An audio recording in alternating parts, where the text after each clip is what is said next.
Hello and welcome back to another video on reporting and analyzing liabilities. We're going to pick up where we left off in the last video, in which we had talked about issuing bonds at face value. Now we'll take the same information and see what happens if these bonds are issued at a discount or if they're issued at a premium. So let's start with the information that we have on hand. The date the bonds are issued is January 1st, 2020. That stays the same, obviously. The principal amount is $100,000. The term is 5 years. The bond interest rate is 10%. That is not going to change in any of these situations. Now, what's different is the market interest rate is 12% in this next example we're going to work on. If it is the market rate is higher than my interest rate, then I have to offer my bonds at a discount. And in this case, I'm saying it was issued at 98. We've not actually done the present value calculations. I'm just telling you it's issued at 98. Now, the next example we'll look at is the bonds are issued when the market rate is 8% and we are offering 10%. Our bonds will issue at a premium. And that number I've given you is 102, that the bonds sell at 2% premium. So now here, to keep the comparison going over here between these three methods, I'm just going to hide the column for date in the journal entries. We do need the date column, but I'm just hiding it so that you can see everything. You can see everything on one screen. Okay, so I issued the bonds. So what's going to be different in each of these cases is how much cash I get. So the debit is for cash. The credit is going to be for bonds payable. That's not going to change. What stays the same in all three cases is the dollar amount of the bonds payable. It is always credited at face value, the $100,000. Now, in this case, I've told you it issued at 98, which means 98% of face value. So I got only $98,000. The deficit of $2,000 that I have over here is a discount on bonds payable. Discount on bonds payable essentially is a loss. I'm going to write off of the loss over the next 5 years. I'm not going to take it as a loss right now. I'm going to spread it over the life of the bonds. In this case, I said I sold it at 102. The bonds were issued at 102 at a premium. I got $2,000 more than I asked for. That extra money I got is a gain. I'm not recognizing the gain in the first year. I call it premium on bonds payable. If you recall from the previous video, a discount on bonds payable is a contra liability account. Premium is called an adjunct or a valuation account. Now let's see what happens on December 31st when I have to pay interest. On what amount do I have to recognize interest? On the full $100,000, okay? So the bond interest expense is going to be debited. The amount that I need to pay is going to stay the same, $10,000. That's not going to change. So the money I have to pay the bondholders is always, the predetermined rate was 10%. That didn't change in all three cases. That's our bond interest rate. The face value is 100,000. So the bond payable is going to be 10,000. Now what I need to do is take a look at this. Well, let's start over here with premium. I have this bond premium. I need to amortize bond premium. Bond premium is credit. To amortize, I debit bond premium. So I'm going to debit bond premium. Okay, how much do I amortize? $2,000 using the straight line method divided by 5. Each year, 2,000 divided by 5. The amount I amortize is $400. The balance is going to go to bond interest expense. So let's first do the calculation over here, then I'll go through this again, what it means. I have discount on bonds payable. This discount on bonds payable, I need to amortize it. So I need to credit the discount. $2,000 divided by 5 is 400. Okay, now see what happens to bond interest expense. It's a balancing figure. It's $10,400. So basically here, let's take a look at it again. What is discount on bonds payable and why is it increasing my expense? Discount on bonds payable is a loss. Instead of taking the hit in the first year itself, If I'd recorded it as a loss, my net income would have dropped by $2,000 the first year. Instead, what I've said is that $2,000, I'm keeping it as a discount on bonds payable account, and I will amortize it. I'll write it off over the next 5 years using the straight line method, and my expense will go up by $400. Therefore, my net income will decrease by $400. The net effect in 5 years is the same thing, whether I take the loss in the first year or spread it over the 5 years. The net effect if you add all 5 years. However, the correct accounting treatment is you keep this as bonds, discount on bonds payable, and you amortize it. Again, same concept, similar concept over here. Bond premium is basically a gain of $2,000. If I had taken the gain in the first year, my net income would be higher by $2,000. I didn't do that. I'm amortizing it $400 each year. I'm decreasing my expense, therefore increasing my net income by $400 each year. Now, on the next day, January 1, when I have to pay interest, this interest payable that I recognized, I have to pay it. Well, that one's easy. That's easy as in, I have to pay $10,000. So all these journal entries, these adjusting journal entries are for me, the company that issued the bonds. Has nothing to do with the outside party, the investor. They basically are going to say, we gave you $100,000, you agreed to pay us 10%, that's the check we need to see in the mail. That's all they care about, okay? Now, when the bonds are retired, what happens? Bonds payable has to be debited and cash has to be credited. So those numbers look the same. Let's take a look at this. Well, how did that happen? Well, this $2,000, the discount on bonds payable, I amortized it each year for 5 years. What happens at the end of 5 years to discount on bonds payable? It's zero. It's no longer there in my books. And again, remember, the bondholder does not care about what I have in my books. They basically are going to tell me the principal amount you agreed is the $100,000. You need to return the $100,000, regardless of how much was given to you at the time of issue. So this journal entry is very easy in all cases.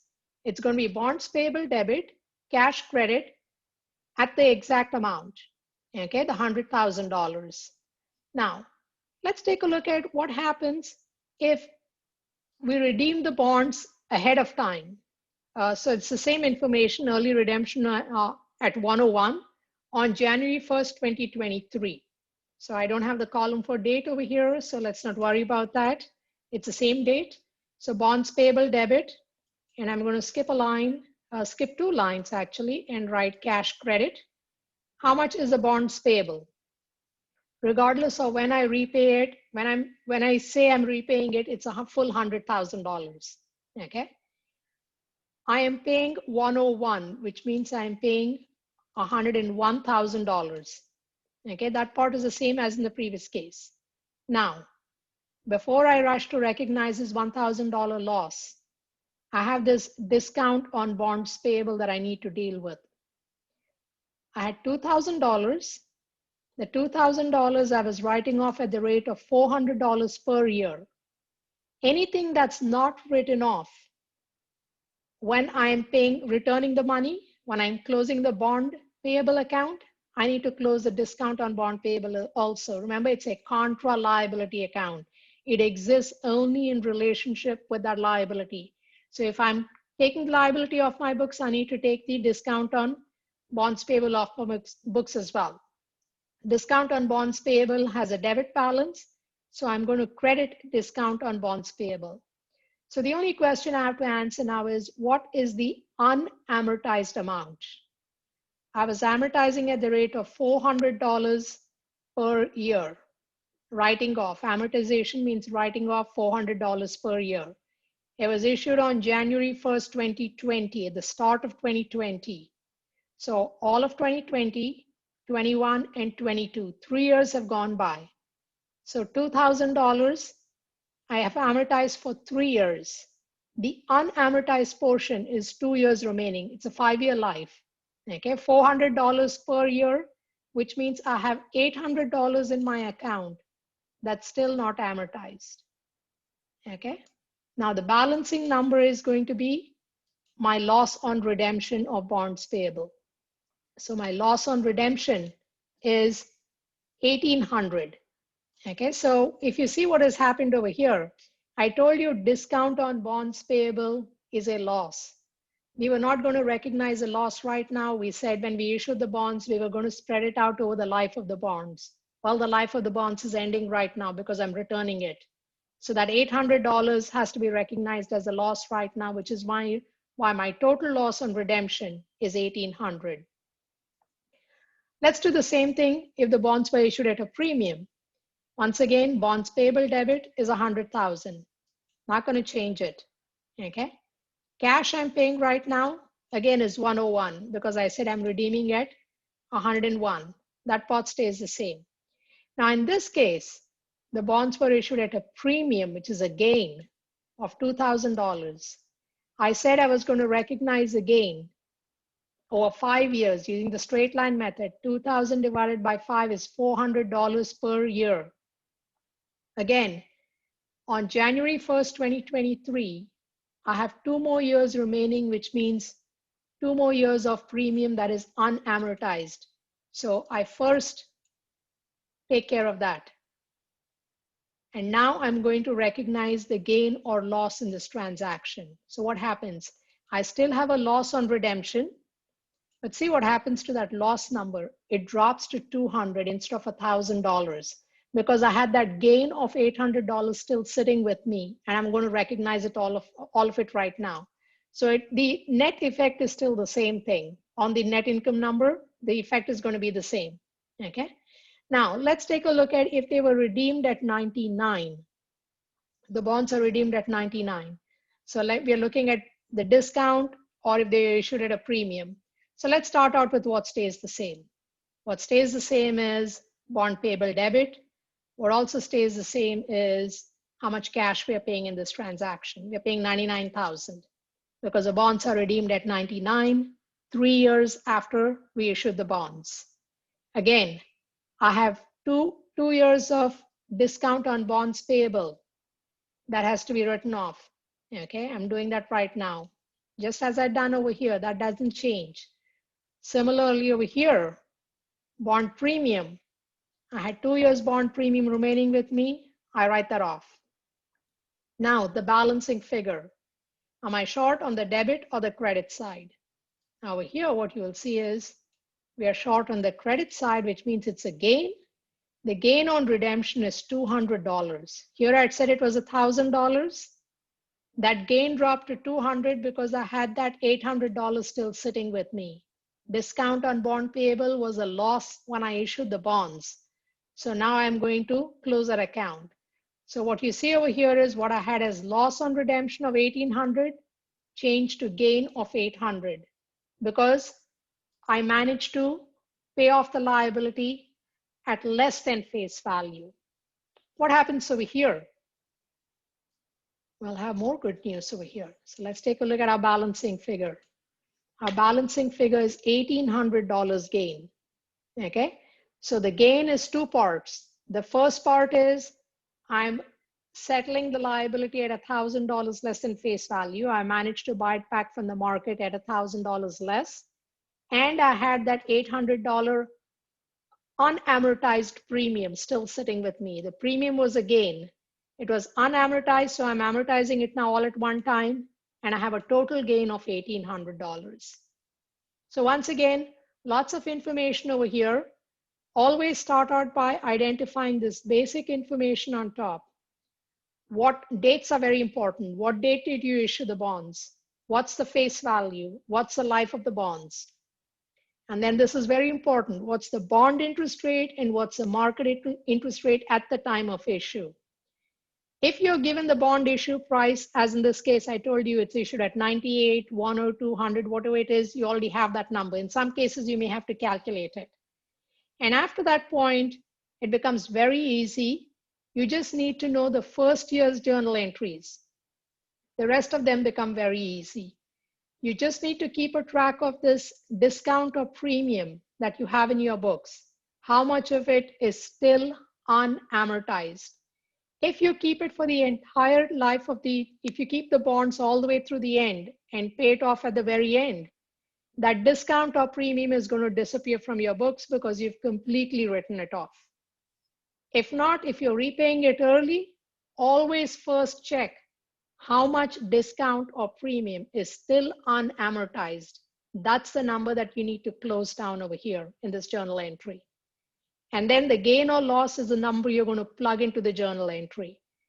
You know the face value of the bonds. You know how much cash you're paying to redeem the bonds. Once you calculate the unamortized discount or gain that needs to be closed down, then you can calculate the gain or loss in this final transaction of redemption of bonds. So this finishes up the topic on bonds payable. Lots of information. Again, be very systematic, read through the information, write it down. Then the journal entries are not really that difficult. Always keep track of the unamortized discount or unamortized premium when you're looking at an exercise where you're dealing with early redemption of bonds.